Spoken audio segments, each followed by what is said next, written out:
You're listening to the Very Serious Crafts podcast. We're very serious crafters. And we craft very serious crafts. Very serious. Hello, and welcome to episode 6 of the Very Serious Crafts podcast. I'm Mollie from Wild Olive. Heidi here from Hands Occupied. And I'm Haley from Red Handled Scissors. Today, we're discussing summer, seasonal, and patriotic crafts, as well as a film about Iranian rug making. We also want you to know how much we love connecting with you on social media. You can jump into crafty discussions with us on Instagram at Serious Crafts and find all of our social media links at veryseriouscrafts.com. And with the social part of this in mind, what's happening, ladies?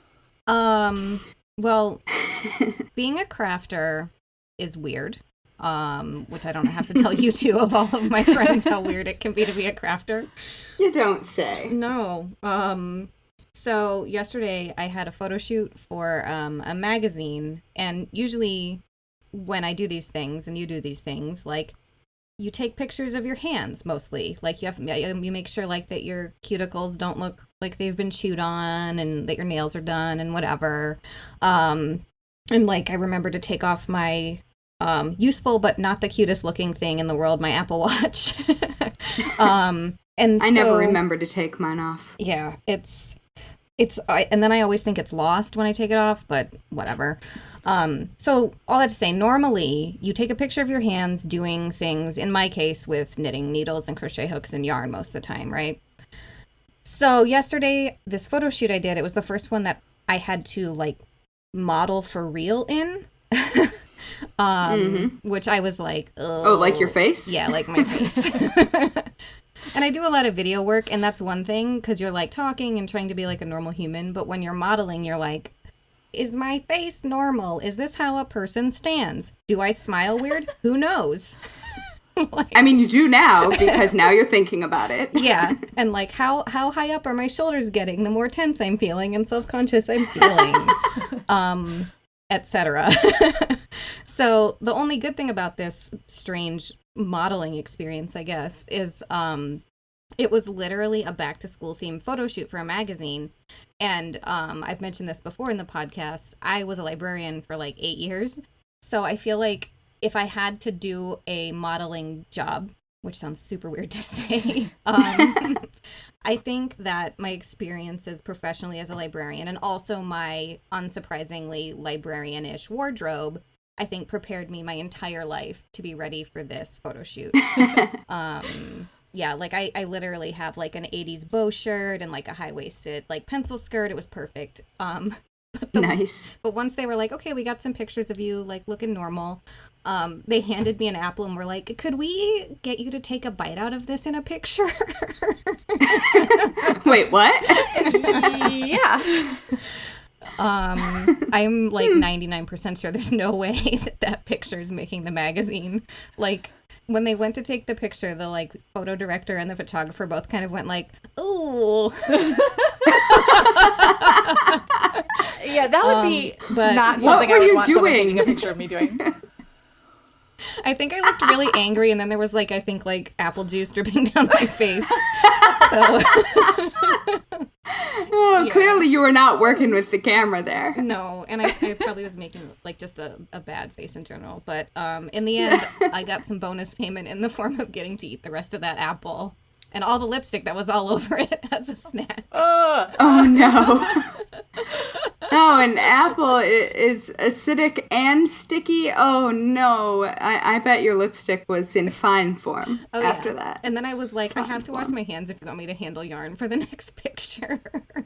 Yeah. And maybe your arms if it was always dripping. A crafter. Yeah. Oh. It was juicy. Anyway, so that's what I did yesterday with my life. Wow. So yeah, how about you guys?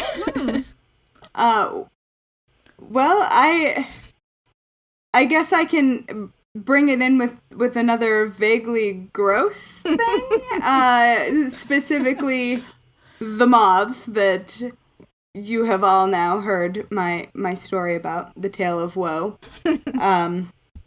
So as you guys know, I was super nervous about actually talking about it because I was really embarrassed about...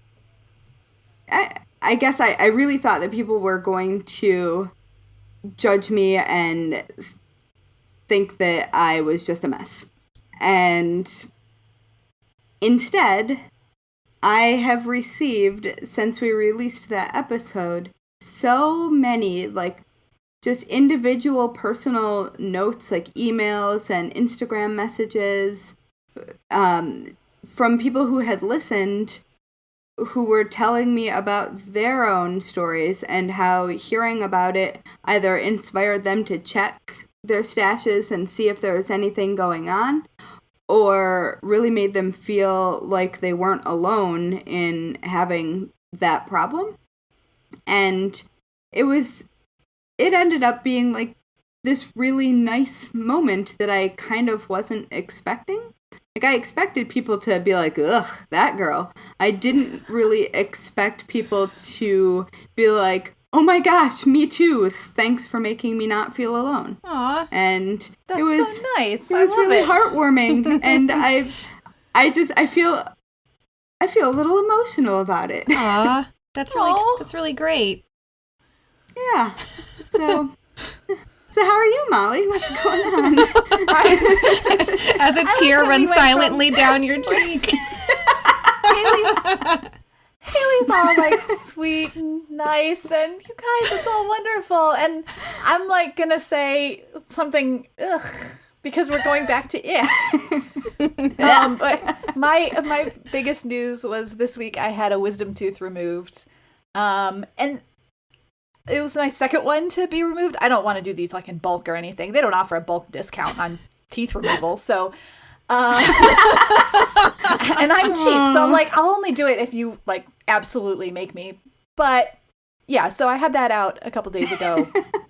And essentially it's meant that I've been really hungry because it's just hard to eat certain things. And of course, naturally, this would be the time when I would just really, really crave a big platter of nachos.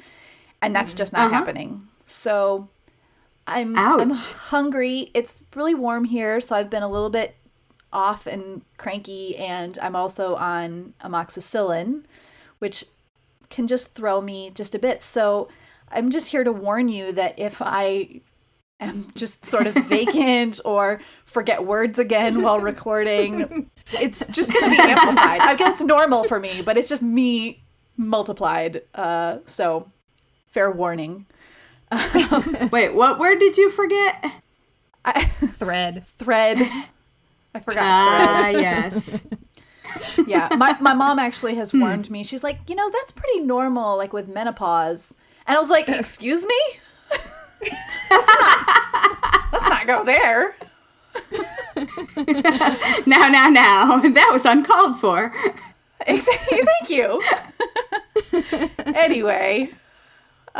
moving right along.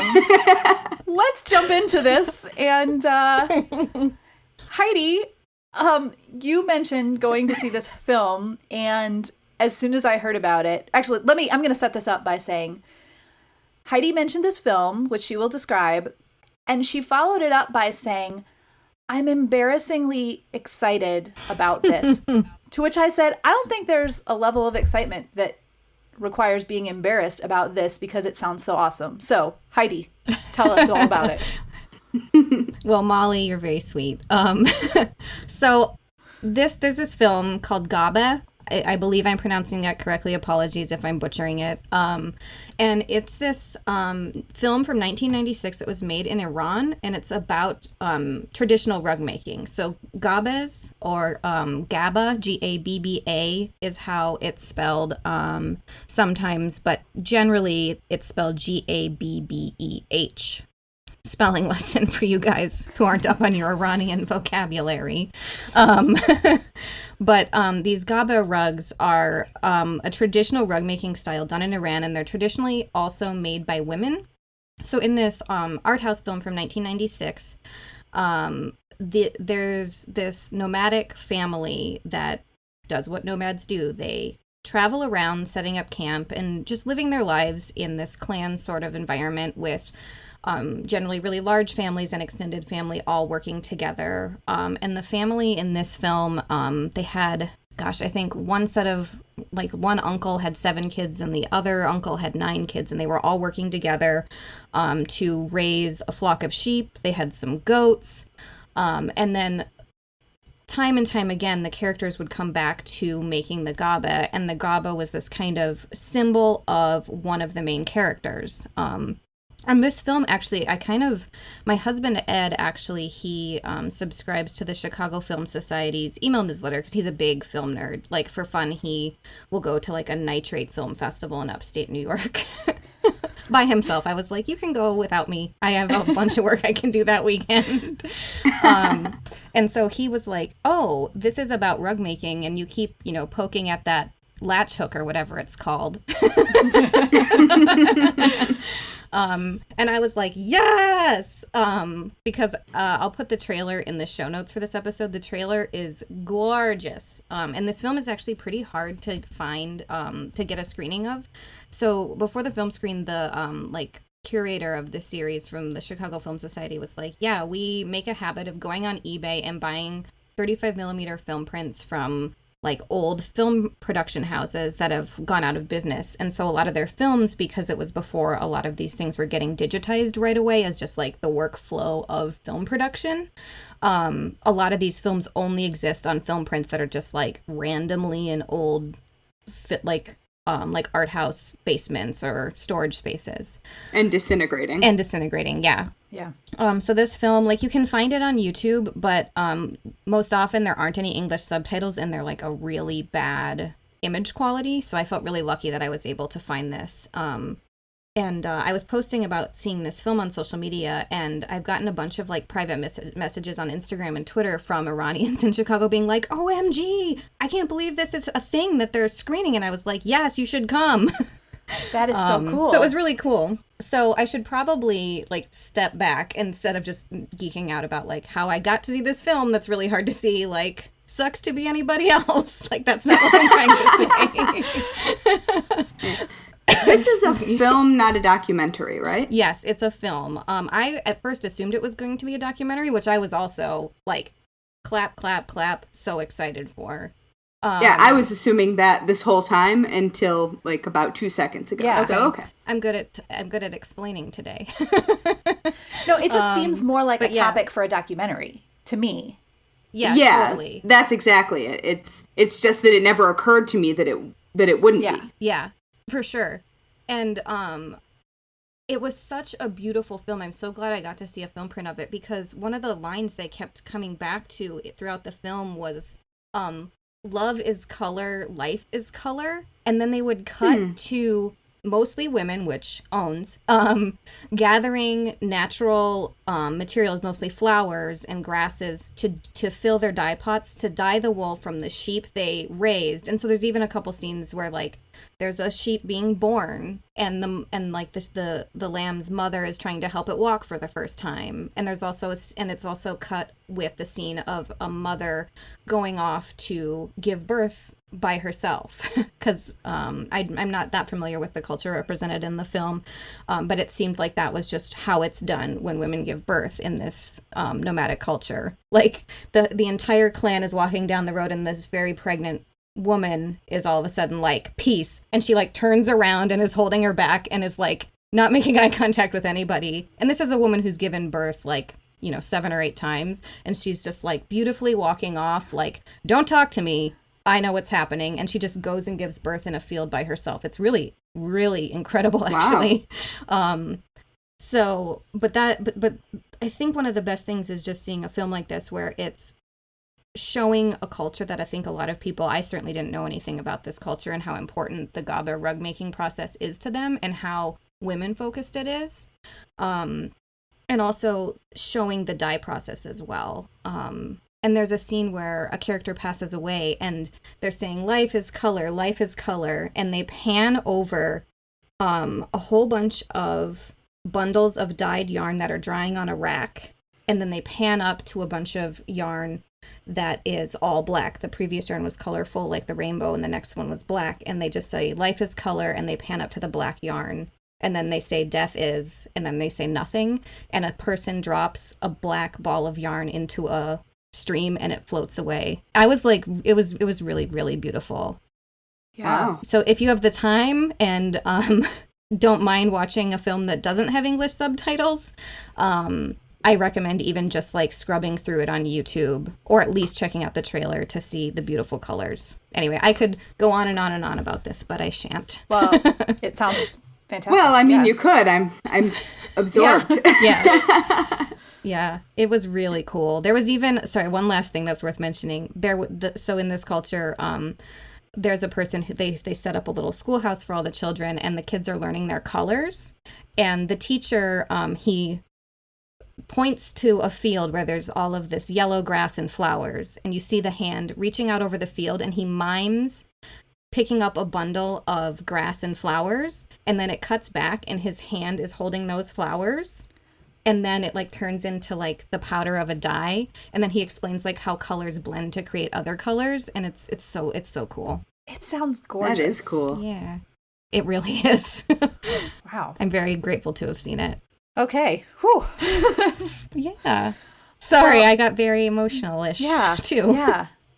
Apparently, that's the theme of the It day. is. Single silent That tear. sounds wonderful. Yeah. Oh. Yeah. Well, I've been doing less wonderful crafting only, I mean, not that was crafting, but yeah, in the movie, clearly it was. But mine has just all been weird, kind of off-season crafting, which is a thing that happens, especially if you craft professionally, because you're always like months ahead so that things can be published. But obviously it happens even if you are working on Christmas gifts and so on. I know someone who is going to be making some knit stockings. So obviously, if you want those in time, you probably need to be starting very soon. But it's been super duper warm here in the Chicago area for the last couple of days. At least to me it is. Yes. I don't do well in heat and humidity. But naturally, this was the time to pull out the fleece and make an enormous fleece blanket. And it's just like, so I'm warm just moving it around, taking pictures. And bless my sister's heart, she modeled for me, and I had to wrap her up in this blanket in the heat. And she just sat there so patiently and let me take her picture. But this was the probably weirdest, like, heat-wise off-season crafting. Normally, I'm doing, like, this is when I'm working on, I've already done Halloween. That's done for me for the year. I mean, I'll get like closer to Halloween and do a few more things, but I've already worked on a Halloween project. So now we get into Christmas mode. And so far, other than this fleece blanket, I have not really hit a lot of Christmas crafting, but the time is upon us. And when I have to do off-season crafting, like especially Christmas, my go-to get into the holiday mood music is to put on Sufjan Stevens' Christmas albums. And so I just put those on repeat. Oh, that one's really good. Yeah, and I listen to those, and that helps me be ready for Christmas crafting when it's May, June, July, etc. How about you? when you have to do this weird, like not traditional time of year crafting, do you have a go-to method for getting in the mood for that? Well, in my household, and this is a multi-generational rule on my mom's side of the family, one shall not listen to Christmas music until after Thanksgiving. That's been the rule for literally 3 generations now on my mom's side. And my mom's name is Carol, and I've always thought that might be why she's so partial to Christmas, like Christmas carols. Okay. I don't know. I love Christmas too. I will not sugarcoat that in any way. Or you will sugarcoat it because frosting. Christmas. Yeah. I'm just picturing like Heidi as Christmas cookie with the little like multicolored sugar sprinkles, and never mind, that got weird. I could take a bite out of the cookie for that photo shoot. Yes. Because I'm a professional model Absolutely. now, you guys. You're a very serious model. Yeah. Very serious. But yeah, like for when I'm on deadlines, I won't break the rule for Christmas music unless I'm really, really stuck in a rut. Because, like, I feel like my grandpa would be, like, watching from heaven being like, that's uncalled for. Because that's what he would say whenever we were in trouble. But instead, I try to stick to, like, I try to, in my head, participate, like, mentally in some kind of Christmas in July vibe. So I try to, like, look through my Pinterest board of everything I pinned, like, last Christmas season, to kind of get excited. And I also take it as a fun opportunity to, like, embrace the more, like, colorful vibe that is summer when I'm designing for Christmas, because it's kind of fun, because then you, for me at least, since I love color so much, I feel like you end up with a more interesting seasonal palette that isn't just, like, poinsettia, red and green. Definitely. You know what I mean? Yeah, totally. Yeah, and I will say, as far as the Christmas music goes, I'm fairly happy to listen to Sufjan's Christmas albums anytime anyway, and so the Christmas crafting is probably a good excuse. It, like, makes it seem like at least semi-normal. Yeah. Yeah, I go in a slightly different direction. There's a goth Christmas album, and I can't remember what is it called? Oh, it's got a really funny name, but it's basically all of the, like, your traditional Christmas carols, but in minor keys. Oh, cute. And so it's, like, some of it's very, very beautiful. Like, there's a version of Carol of the Bells that is very haunting. Mm-hmm. But that sort of strikes that balance for me, because the holiday season stresses me out, and so having to do off-season crafting for it also stresses me out a lot. And I also don't, like, you guys do much more holiday-specific content than I do, mm-hmm. and so I've got a few ideas kicking around, but I don't need or generally want to plan quite that far ahead. But I'm always in the mood for Halloween, so the slightly creepy Christmas music works. Yeah. So we've been talking about crafting out of season, but what I'm thinking about mostly right now is very seasonal crafting. Like the kind that I always, always, always get sucked into this time of year. And that is the ill-advised vacation and travel sewing. I don't know if you guys do this, but I just can't help myself. I hit less or fewer than 24 hours before either getting on a plane or going to an event, and suddenly I don't have anything to wear. It doesn't really matter if I've already packed. I for sure don't have anything to wear. And I've got all this fabric, you see, and all of these ideas, and couldn't I just throw together this dress? You know, I've got time, right? Of course. Yeah, so I think one of my best examples, and by best I mean worst examples, was last summer. My husband and I went to the south of France with his family. And I decided that I needed some really casual, like, just below the knee skirts. And I wrote a pattern, or I guess a tutorial, because it's a self-drafted pattern. But I wrote a tutorial called The Perfect Summer Skirt. And it's an elastic waist skirt with pockets. It's very easy to make. And I had written the tutorial and the pattern. I obviously had already made the paper pattern to fit me. So I was like, I'm just going to pull out some of this fabric that I've got, and I'm going to whip up a couple of skirts. And this was the night before leaving. And it seemed like a good idea until you realize that you need to finish seams. So, yeah, I can construct those skirts really fast. I can construct them very quickly if all I need to do is take a photo of them. Mm-hmm. That's not a problem. What is a problem is then needing to go over all of the seams with a serger, or use a serger to begin with, like any of that combination. And it's got pockets, so you need to reinforce them. You need to tack that fabric in place. Like, a bar tack is a great idea if you don't want to stick your hands through pockets. So all of these things, all of these final, like, finishing details, they aren't what you think of when you think of sewing the skirt, but they're the things that make the skirt last.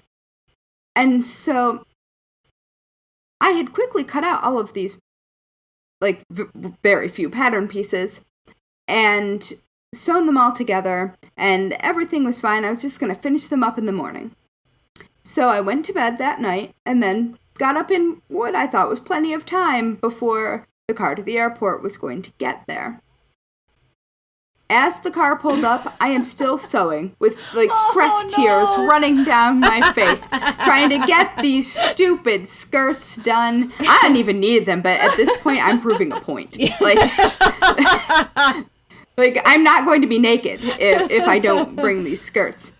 And so I finally, like, I am throwing the cover on my sewing machine and, like, trimming off thread pieces and stuffing them in my carry-on on the way out the door. It was this whole thing, like, ugly crying. It was an adventure.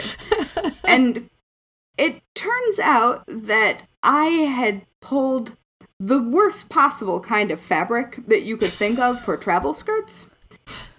And I couldn't actually wear them in France because I guess I hadn't pre-washed the fabric, so the wrinkles from stuffing them in my carry-on, the sizing had caused them to become basically permanent. I needed to wash and, like, high heat press them for them to release, and that just didn't, like, that was not an option in a vacation home setting.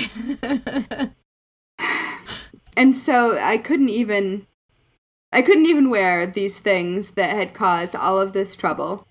And I very nearly did it again last weekend when I was going to a graduation in Boston. I didn't, but so that is the thing that I am trying to avoid this season. While everybody else is sewing Christmas crafts, I am trying incredibly, incredibly hard not to make the new thing, or not to sew the charging cable holder, because that happens too. Like, oh, you know what would be great if I just had this little case that all of these things that I need to bring with me would fit in, that I could just toss in my bag. That would be great. Wouldn't that be great? That would be great. It's a trap. It's a trap. Don't do it. I am here to tell you, it's a trap. Mollie, do you make things when you're on the way someplace when you shouldn't? Yes and no. I've had a few things where it seemed like a really good idea to make something as a gift to bring to someone that I'm going to visit. Oh, yes. Sometimes works and sometimes doesn't. I have been known to be, like, working, like, on a road trip, like, working in the car on something. That happens. More likely, though, right before a trip is when I decide that's a good time to get a project ready to bring and work on the trip. And so, yes. Normally what happens is I have not gotten all of the rest of my stuff together for the trip, but I'm scurrying around getting my craft project ready for the trip, which is... Most people would think that's the least important thing, but we know that's really the most important thing to have with you is a good project. You can replace almost anything else. Mm-hmm. Yeah. But you can buy what you need. Yeah, but you won't have the right yarn with you or your pre-cut hexagons for your English paper piecing and so on. So there it is. That's what I'm usually doing. Exactly. Yeah, that one. And I always start a new project. Like, it isn't ever like I could just pick up these socks that I have a pair of socks that are my knit night socks. I don't know how long I've been knitting them. Probably years. And it's like 2 at a time socks, and I only bring them to knitting related events that I'm not going to have to pay attention to them. Mm-hmm. Couldn't bring those with me, no. I need to, like, design, and it's almost like I write patterns. My getting ready to travel is just an exercise in how many bad ideas can we have. Oh my gosh. New cross-stitch pattern? Yep. Yeah. Am I going to, say, design an English paper piecing kit to bring with me? Oh, yes. That's how that happened. But I'm glad that happened, though. That's a good kit. Oh, yeah, which, for people who are not readers of my blog, I designed an English paper piecing travel kit that has now made the rounds of the crafty internet and continues to be my most popular project to date. And it definitely was born of travel crafting. I don't know what I said it was made, or I don't know what I said inspired it in the post, because I'm pretty sure I didn't cop to that. But I will say, I do think that I could list like a handful of designs that came about because of working on them on vacation or traveling in some way, and they ended up being some of my best work. I think because maybe I was in vacation mode. Definitely. And I wasn't like, oh, I've got to do this social media post, I've got to do this thing, I've got to do this deadline. I just was like, oh, I am only going to worry about this knitting project. Isn't knitting for just fun? Great. And then I turn it into a job. Yes. Yeah, that's fair. Yep. Relatable content. I'm sorry if it's relatable content. I don't wish that on anyone. Well, I guess I wish the success on everyone, just not the stress that leads there up you to go. it. Yeah. So, kind of still within the realm of seasonal, very timely seasonal crafting, or maybe less so, depending on how you look at it. We're right on the edge of the 4th of July as this episode is releasing, which kind of brings up some patriotic craft ideas. Certainly, there's always plenty of patriotic craft posts and tutorials on the internet. And I always have I don't know about you guys, I always have mixed feelings about this. My grandma loved the 4th of July. She was always in her full red, white, and blue regalia, and it was all, it was a big deal. So I have really fond patriotic everything feelings that way. But I don't necessarily think of myself as someone who's very patriotic. I don't always love making things that are red, white, and blue. That doesn't get me excited. And I even tend to kind of pull away from it for a whole lot of reasons. But a few years ago, I created this, it's called the 50 States Stitching Club. And the idea was to feature each of the 50 states in an embroidery pattern, which also is a quilt block to make this large quilt. And this is probably where I get into my most patriotic, is I get very excited about the 50 states and American history and those kinds of things. But when I was working on this, I definitely had this, I don't want this to be a red, white, and blue quilt. And when I was talking about the plan, there was this, how could you make a quilt about the 50 states and not have it be red, white, and blue? It was very, when I would share the idea, there was kind of this, you're crazy. It's almost like sacrilegious or something. I just didn't want it to be red, white, and blue because that was so traditional, and I did not want traditional.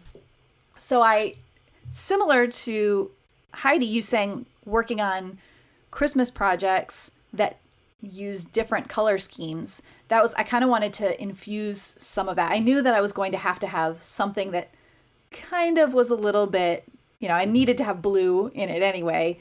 I went for more of an orangey red, and of course there was white in it, but my color palette was way off, and I went for just kind of a different, maybe a little bit Americana, but not red, white, and blue. And I think that changed the feeling of it a little bit. There were still people who did the club, and I think they didn't tell me so, but they probably looked at it and went, why in the world did she not make this in patriotic colors? And gosh darn it, I'm making mine in patriotic colors. And their quilts turned out beautiful. It was not Yeah. Well, that's the beauty of it. They're allowed to do whatever color they want. They made the choice they wanted, and it came out wonderfully. But I was not gonna have it. So it makes me think. That's terrible. Yeah. Anyway, how do you all feel about all of the patriotic crafts? Do they excite you? Is it just not your thing? What do you think? I don't know. July's hot, so I'm so grumpy all the time, like you were saying at the top of the episode. And like you get sunburned, which we've talked about that common thread among the three of us before. Also, I think we're generally inside people, so I mean, as much as I love a barbecue and like 4th of July, like for fireworks and fun stuff, and I think it can inspire some cute ideas, I get way more jazzed about Christmas. Yeah. Plain and simple. Yeah. Yeah, or Halloween for Haley. Yeah. No, yes. Halloween every day. For a while it was, back in my gotha youth. That's awesome. But I don't fall into, like, traditional, like, Americana-style crafting usually either. But I do get kind of geeky about voting-related things. Mm-hmm. So, like, around Election Day, I might make something that is, like, Go Vote inspired or something like that. Mm-hmm. I have been known to sew, going back to Halloween, like, sashes and, like, suffragette sashes or something like that. That's cool. Which I think does... there's a lot of patriotism in why you do that sort of thing. But I do have one area where I just truly and unexpectedly geek out, and it is bunting. And what I'm talking about, like, I'm not necessarily talking about the triangle flag bunting, that, like, that's all well and good, that's fine. But what I'm talking about is, like, the half-circle swags of fabric that you get, like, I grew up in a very small town in Michigan, and, like, that town is decked out for, like, the Memorial Day parade or for 4th of July, and, like, the red, white, and blue fabric, and I just love it. Like, some people are into glitter. I'm into, like, over-the-top bunting. Mm-hmm. And, like, the very, very traditional, like, what you would imagine any small town would look like kind of thing. Mm-hmm. And so when I knew that we were going to be talking about the 4th of July when I was researching for this episode, and especially since it's coming right up, I sort of fell down this bunting-related rabbit hole. And so I of course, found all of the usual tutorials that people had written about doing, like, different kinds of bunting. And I learned, I mean, a thing I guess I knew related to, like, home decor, but I didn't realize that it also applied here, that shape of bunting, the sort of half-circle fabric, is called a swag. What? Yeah, it's because that is the swag is hanging fabric that falls in a curve. Okay. Huh. And so those, like, individual pieces are called swags. So I'm envisioning, like, a meme that's like a hip-hop meets craft infusion that says, like, swag. That's really funny. It's really cool. I also, when looking at all of these, like, really inspirational different kinds of bunting, so you've got your triangle flags, you've got the swags, which are the ones that I really like, and then many, many other kinds. Like, you can do it in paper, you can do, like, just tied fabric. Like, it's interesting, and I'll put some links to some of the stuff I liked best in the show notes. But I also then needed to look up what bunting meant. As, like, I know functionally what it is, but why? Like, why is it called that? And I learned something that fellow fabric geeks may find to be interesting is that starting right around the turn of the 17th century, bunting was actually a kind of worsted wool fabric that was used for making ribbons and flags, including like signal flags for the armed forces, like flags and ribbons. And so that was just the fabric term. It was a specific kind of fabric.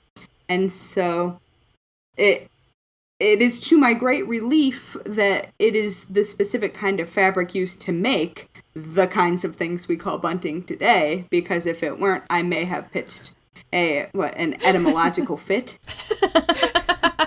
But I don't have to. We can all take a deep breath. So yeah, I'm not necessarily into Americana crafting, but give me a good primary color bunting, and I will be just overcome with delight. I'm envisioning like Haley, you know, like at 4th of July, there's all these, the like fireworks stands by the highway, depending on what state you live in. Oh no. And I envision Haley like in like not unlike an old timey like circus ringmaster guy, but in like the like lady showgirl leotard version with tails and a top hat. And you're like standing outside this circus tent, bunting everywhere. I'm a bunting and you're siren. Like, welcome to Haley's Bunting Emporium. We've got flags. We've got swags. What kind of bunting you want? We got it all. $9.99. Can I have a bunting emporium? Because I feel like... Wait, I live in Brooklyn. Yes, I can have a bunting emporium. I can have a bunting emporium right now. Maybe there's already a bunting emporium. Probably. If you find it, would you please put it in the show notes?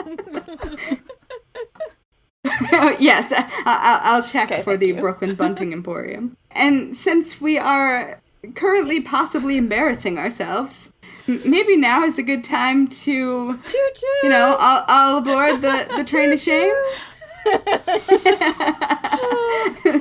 Train's pulling into the station. Goodness. Chugga, chugga, chugga, chugga.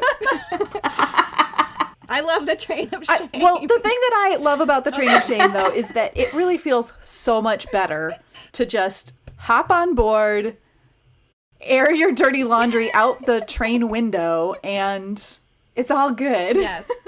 Oh, good Lord. You know what we need? We need the train of shame to have a bunting on it. Just because that seems really relevant. With the dirty laundry. I will make bunting out of the dirty laundry that we're airing. I've solved the problem. I'm turning the dirty laundry into something beautiful. Mm-hmm. Into some swag. Yeah, exactly. Okay, so the train of shame is here. And I think we all have a car in the train of shame this go around. So this baby blanket that has come up in most episodes of this show, and I think it was the other entry I had for the train of shame, the other ticket on the train of shame. So at this point, I must confess that the original Entrelac baby blanket that I discussed on this podcast has been abandoned. Blanket. 'Cause don't worry. This kid is going to get a baby blanket. And the thing is, though, I'm dumb, and I'm a knit designer, and apparently when I finish projects for, like, my blog or for a magazine deadline or whatever, they go in my series of Rubbermaid tubs, because I live in a basement, and so they're all stored in tubs that have all sorts of moth-proofing things now, thanks to Haley. And you're welcome. The thing is, though, they go into these tubs, and I have like 5 of them. I have far too many. I should really do a de-stash or something. So, I decided, because I'm a genius, there was literally a light pink blanket in this finished object tub vortex that I could just take out, give a little quick block to make it like extra fresh, and gift it to my niece, and her nursery is the traditional, like, baby light pink with some yellow, so it's perfect. Yay! That's awesome. So I love it when that happens. Yeah. I never remember any of the things that I've made. Yeah. So I'm dumb. Or I just have, well, like, obviously amnesia. not. And Maybe it's like, speaking of babies, maybe it's like when a woman gives birth and then she forgets about the pain. Maybe I just like birth all of these knit and crochet designs into the world. And then my brain gaslights me into forgetting that all that work went into them. And they're just in this little box. So yeah. Anyway, that Anchalac blanket, I don't know if I'll ever even touch again. I might literally light it on fire so that its cottony ghost can haunt me for the rest of my days. Oh. How about you, Haley? What's on your car of the train of shame? Well, I also have a yarn-related car aboard this train. So the vacation to France that I was telling you guys about earlier, I started a brand new project on that vacation. It's been now... I worked on it a couple of times on vacation, but it was the kind of project that I needed to count for. So it didn't really work very well with a group trip. And so it has now been sitting on the table in my living room since I got back from the trip.